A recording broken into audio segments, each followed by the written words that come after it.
about her time that she spent with Ghislaine Maxwell, and she said she's like the most pure evil woman. She had no remorse for the victims when, you know, stuff about Jeffrey Epstein would come up on like the news in prison, that she's just a very cold, evil person. Is she going back on this Housewife show? No.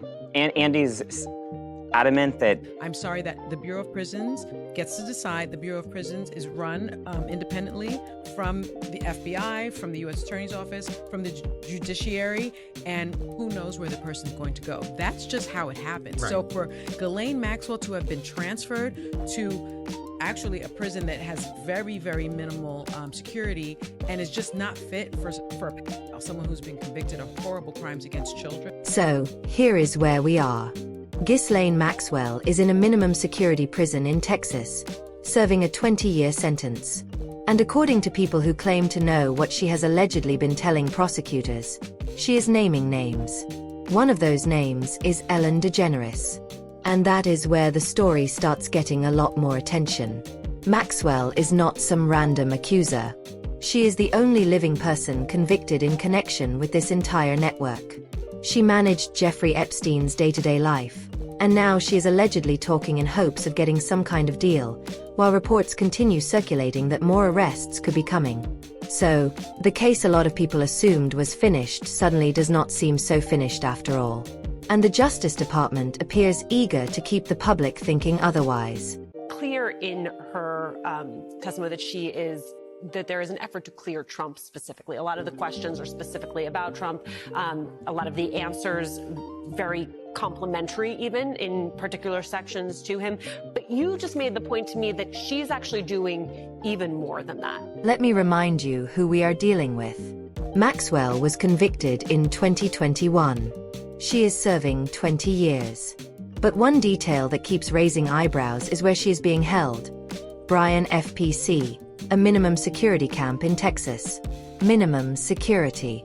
For a woman convicted in connection with a trafficking operation that lasted for years, that alone is enough to make people question what is going on. Camps like that are usually meant for non-violent offenders. Human trafficking is not a non-violent crime. So why is she there? Inmates have claimed she receives escorted movement and extra privileges. Then there was Julie Howell, an inmate who spoke to CNN about Maxwell and was later transferred out of the camp after the warden reportedly screamed at her. "It's too late for apologies," the warden allegedly said. Another inmate claimed she was publicly berated in the cafeteria for even talking about Maxwell. So yes, Maxwell appears to be receiving some level of protection in there, and a lot of people think the reason may be simple. She is valuable to somebody. She is allegedly cooperating. She is allegedly naming names. I'm speculating, but it is very different than actual protocol. Yeah. I used to know the person that headed the Bureau of Prisons. Now, somewhere would there be paper trail on this kind of thing? You would think so. There should be. There should be. There should be, but it's so unusual. It makes It's me just wonder, not done, because so maybe there is no paperwork. Now, to be clear, the Ellen DeGeneres part is still a rumor. Nobody has produced a document showing that Ellen did anything illegal. Her name does appear in the Epstein files multiple times, but context matters. The paper trail so far includes articles, tweets from her old show that someone forwarded to Epstein, a reported sighting at a party on St. Bart's, and a college graduation speech that was passed around by email. So why is her name suddenly coming up alongside Maxwell's alleged cooperation?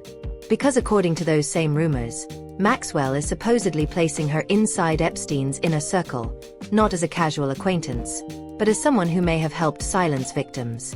That is the allegation. And the reason people are paying attention is because of how much information the Justice Department still appears to be keeping under wraps. The official version of the story is very neat. In July 2025, the Department of Justice and the FBI said no further Epstein investigations were necessary. No client list. No new charges. Case closed. Attorney General Pam Bondi and her team presented it like a final decision. But once you start looking through the documents, the story becomes harder to square with the evidence already sitting in government files. Here is part of what they had when they made that announcement.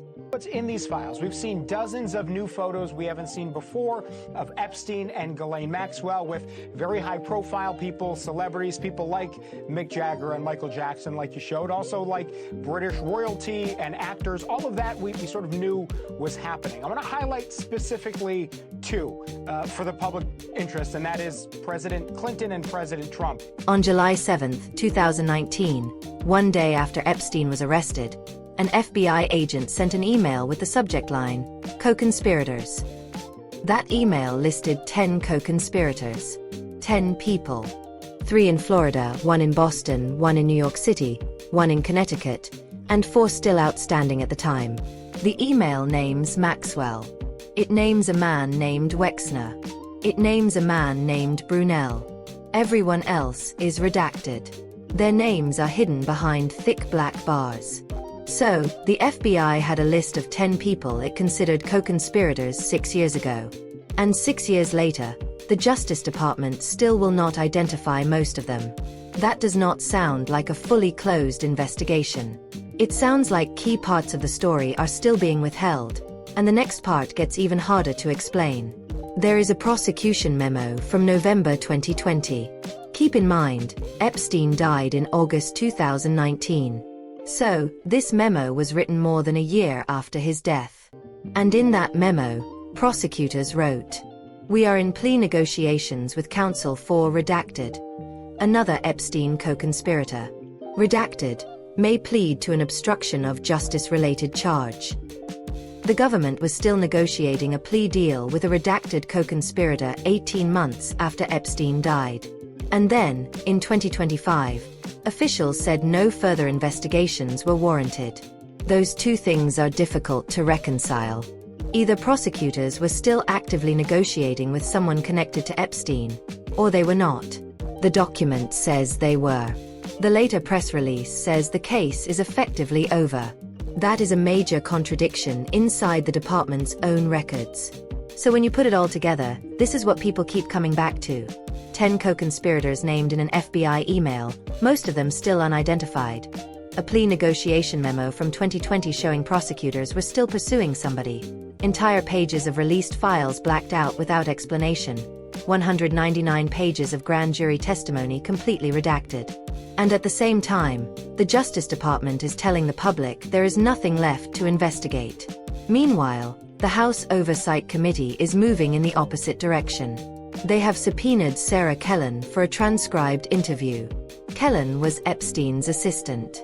A federal judge, Allison Nathan, called her a knowing participant in the criminal conspiracy. Not a victim. A knowing participant.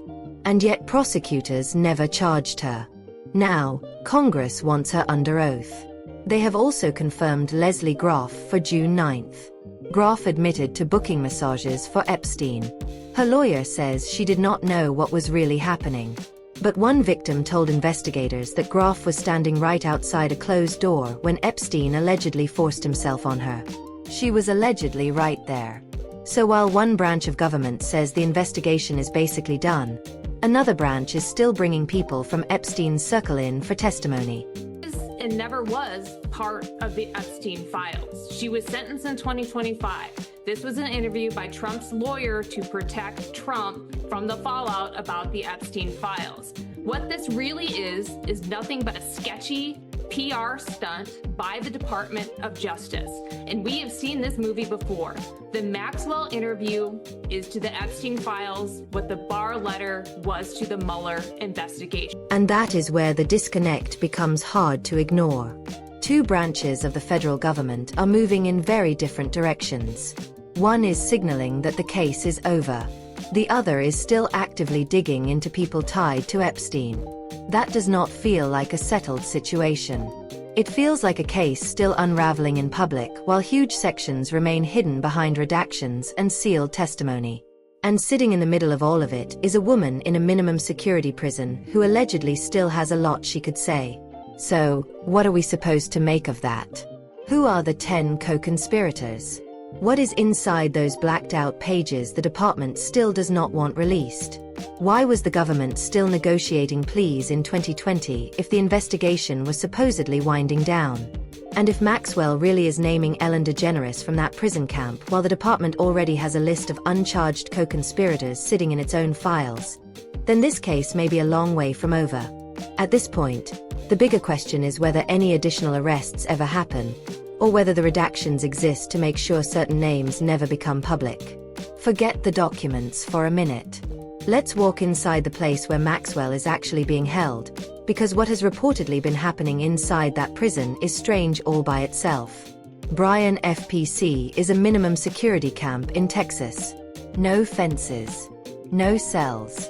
It is meant for people considered low risk. But inmates who speak publicly about Maxwell do not seem to stay there very long. Take Julie Howell. She was serving time for financial fraud. A reporter asked her about Maxwell's transfer to the camp. Howell checked the rules, believed she was allowed to speak, and answered the questions. She said inmates she knew were upset. She pointed out that human trafficking is not a non-violent crime. She talked about lockdowns, closed blinds, and concerns that Maxwell's presence was putting everyone under extra scrutiny. A few days later, the warden called her in, furious. According to Howell, the phone had been ringing all weekend. "It's too late for apologies," the warden allegedly said before walking out. By dinner that same day, Howell was being transferred to a federal detention center in Houston. Another inmate, speaking anonymously to CNN, described almost the same sequence. She spoke carefully to a reporter. Then she got called in. Then, according to her account, the warden screamed at her in front of the main cafeteria area. The inmate said she tried to explain that she was speaking only for herself. It did not matter. She says staff accused her of jeopardizing safety and interfering with an FBI investigation. Then she was transferred too. So now you have two separate inmates and basically the same result. They talked about Maxwell, and both say they were punished afterward. That is not how prisons usually deal with an ordinary inmate. It looks more like officials are being especially protective of someone they still see as important. And the question people keep coming back to is why. Right now, the main theory is that Maxwell is cooperating. She is allegedly naming names. The prison system does not appear to be hiding her as much as protecting her. Wow, that just brings it all together with a bow for her, doesn't it? She probably wants to get out early. So I think that we have more digging to do. I think the DOJ transparency effort here is the right thing. But the reason it's on a Friday, Will, is I think there are no smoking guns. There's other places we have to look. Now, look at the confusion surrounding the women who worked around Epstein every day, because this is where the legal side of the case starts getting messy. Sarah Kellen was Epstein's assistant.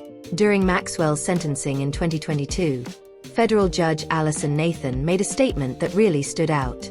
She called Kellen a knowing participant in the criminal conspiracy, not somebody who accidentally got caught up in the situation.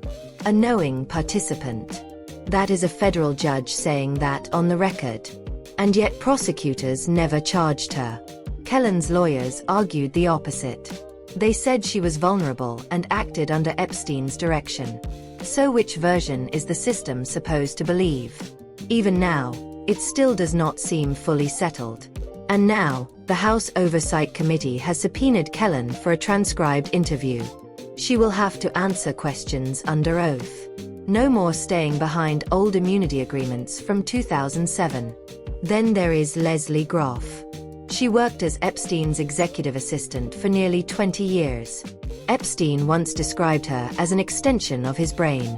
Groff admitted to arranging appointments for him. She also booked dozens of flights for women traveling to Epstein's properties around the world, including women coming from Eastern European countries. Her lawyer says she did not understand what was actually happening. He claims she thought the young women were talking about school or college whenever they mentioned classes. But this is the part that makes people stop and look twice. One victim told investigators that Groff was standing right outside a closed door when Epstein allegedly assaulted her. The victim said she does not know whether Groff heard anything, but she was nearby. Another victim said she believed it was obvious Groff knew what was happening around her. Still, Groff was never charged. She is scheduled to testify before Congress on June 9th. So now you have two women who sat at the center of Epstein's daily operations, handling schedules, arranging travel, and moving through those homes every day. While the Justice Department says no further investigations are needed, Congress clearly sees it differently. And from the outside, it looks like the two branches of government are moving in very different directions. Again, there was new names in some of the emails that I think investigators need to look at. In particular, I jumped on the name of a modeling agent who, in a similar fashion to Jean-Luc Brunel, who brought underage girls from overseas to Jeffrey Epstein for abuse. There was another man. What was interesting about this other individual is that he also apparently provided young models for Donald Trump's modeling agency. Meanwhile, the celebrity connections keep getting stranger. Take David Blaine. The magician filmed a segment for his 2013 ABC special, Real or Magic, inside Epstein's New York townhouse. You can still watch the footage. Blaine is swallowing goldfish and spitting them back out. What viewers were not told at the time was where it was filmed, but later emails confirmed it. In April 2013, Epstein emailed Suni Previn, Woody Allen's wife, saying Blaine wanted to perform the goldfish trick for Woody and film it. Later, Epstein's assistant, Leslie Groff, emailed Epstein saying Blaine needed to come back to the house to finish his Woody Allen shoot in the bathroom. Blaine filmed himself walking up Epstein's stairs, entering the bathroom, and doing the trick there. Epstein approved the filming. And remember, this was 2013. Epstein had already been convicted in Florida back in 2008. He was already a registered offender. Yet a world-famous magician was filming part of a network television special inside his home. We can't move those bills. So these people could have gotten paid this entire time because people view, well, if we pay them, then maybe the shutdown will go on longer. So let's not pay them and use them as a pawn. So there is gamesmanship going on all sides at the expense of the government worker and at the expense of the American people, right? Trying to get home, sitting in line for 3 or 4 hours. Look, the American people know that government is not. The FBI files also show that Blaine introduced at least one young woman to Epstein. According to an FBI 302 form, an 18-year-old met Blaine at a New York club, and Blaine introduced her to Epstein. She later asked Blaine if she could go to Epstein's island, and he reportedly told her yes. Blaine has not been charged with anything, but it does add to the larger pattern people keep noticing. Epstein continued socializing with major celebrities long after his conviction, and many of those people continued visiting his homes, using his plane, and spending time around him. He was clearly not being treated like someone cut off from elite circles. A lot of those connections appear to have stayed in place. Then there is David Copperfield. The files include photos of Copperfield on Epstein's island wearing a white robe next to Maxwell, who was also wearing a white robe. There are also photos said to have been taken at Copperfield's own private islands in the Bahamas. But the next detail is where the story takes a darker turn. An internal FBI document from 2007 shows the Seattle field office contacted the Miami field office about Copperfield. Investigators wanted to know whether Copperfield and Epstein shared a similar pattern involving young people. The document says there was evidence of a connection between the two men, and investigators were trying to determine whether they shared a specific interest in that area. Copperfield was never charged, and the accuser tied to that period was later charged with making a false report. Still, the fact that the FBI was even asking those questions in 2007, while Epstein was already under investigation in Florida, shows how closely agents were examining the people around him. This just broke moments ago. Democrats on the House Oversight Committee have released photos from Jeffrey Epstein's estate. We're getting dribs and drabs of this, and we had some pictures already, and here's some. There are some that show Donald Trump, Bill Clinton, Steve Bannon, Bill Gates, and others. None of the released images depicts any misconduct. None is believed to depict underage girls. It was not immediately clear when or where they were taken or by whom. Okay, here's one. And then you get to the material that pushes the story into even darker territory. Representative Melanie Stansberry, a Democrat from New Mexico who sits on the House Oversight Committee, publicly discussed testimony she received from a man. He claimed he was administered a substance and brought to Epstein's Zorro Ranch in New Mexico. According to Stansberry, The man said he witnessed multiple young men being assaulted there after he had been affected by that substance. She said the allegation matched the broader pattern of abuse and trafficking already tied to Epstein and Maxwell. She also referred to Epstein and Maxwell as super predators.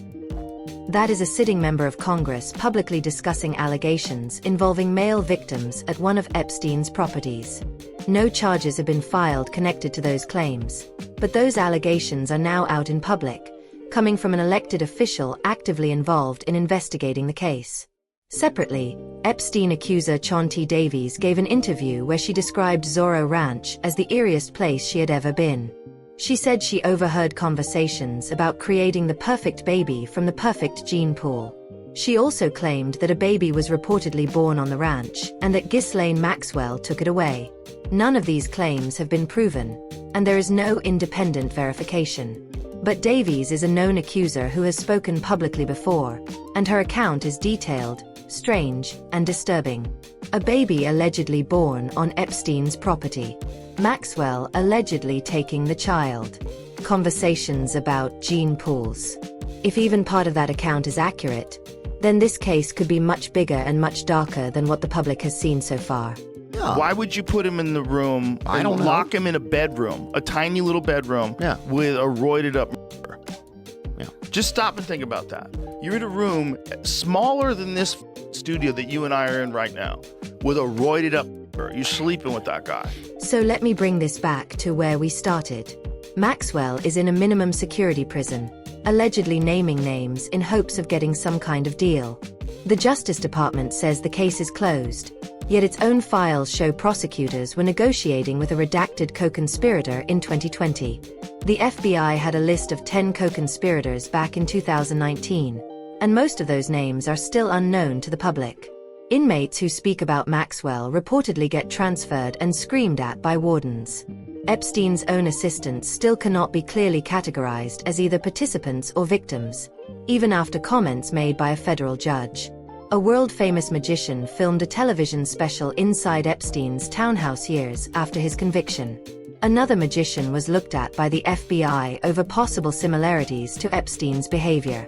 And now, a congresswoman has publicly discussed allegations involving male victims and a baby allegedly taken from a remote ranch in New Mexico.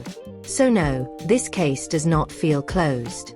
If anything, it feels like major parts of the story are still buried behind redactions and sealed testimony the public has never fully seen.